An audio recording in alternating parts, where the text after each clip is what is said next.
Just before we start to explain all the steps to put the kit together, what I like to do is just talk about some of the tools that you might use. You don't have to use these tools, but if we explain them, then you might find them useful as we go on. So let's talk about the first one, which is a wire stripper.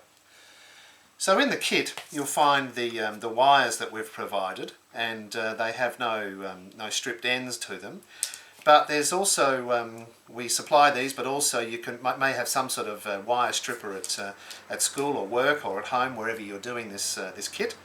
And the ones that we use are really simple to use. So if you put the wire inside the jaws and then squeeze, what it does is it then strips back the wire, and that allows us then to get access to the wires without cutting them. So by pulling off that piece, we now have our wires. You can see that they can all fray apart.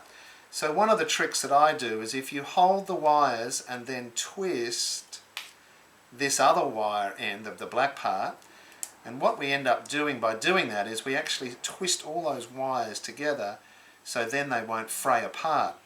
Now the reason for that is that if we have to thread it onto the motor or something else, then we don't end up with a bunch of wires that are going everywhere. So the next tool that I'd like to talk about is the pliers, and quite often we use the pliers in putting the wires onto the alligator clips. So because we've got our wire twisted nice and neatly so it doesn't fray out, if we strip the insulation off the alligator clip, you can see the hole in the back where we attach the wire to.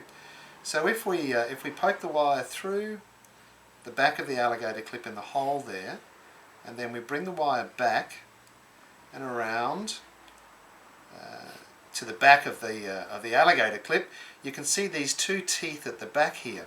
So using the pliers, if we then fold them over, so we're bending those teeth over to hold the wire in place and make the connection, and clamp them down nice and hard, you can then see that we've now made a really good connection with the wire and the alligator clip.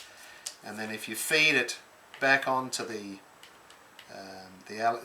wire, and to get this black insulation over the alligator clip, the trick that I do is I open the alligator clip up, put them onto the pliers, which brings the back down nice and easily, and then we can simply slide that over the alligator clip and secure that. So that's using our pair of pliers. Nice good tool to have around, and we can also use the pliers sometimes to cut the wires in the right place. And again, bringing back our stripper, we just put the right amount in there, squeeze, and it pulls the end off nice and neatly, and we twist, and that makes a nice connection. Now the other tool that you might use, and you don't have to use, is a soldering iron. The soldering iron that I use is not quite the standard iron that you might have. This one we can change the temperature of the iron, and here's our actual soldering part. And quite often we use a cleaning device for our soldering iron, so we can clean the tip of our soldering iron. And of course, to do this job we also need some solder. It's really important to do this in a well ventilated area, not to be leaning over the fumes. So quite often we would set up an extraction unit here to take away the fumes, or I would set up a fan to blow the fumes away in an open environment that might have windows open and things of that nature. And I'll just quickly duck off for 1 second, and here's our standard sort of soldering iron that you might see and might have around home.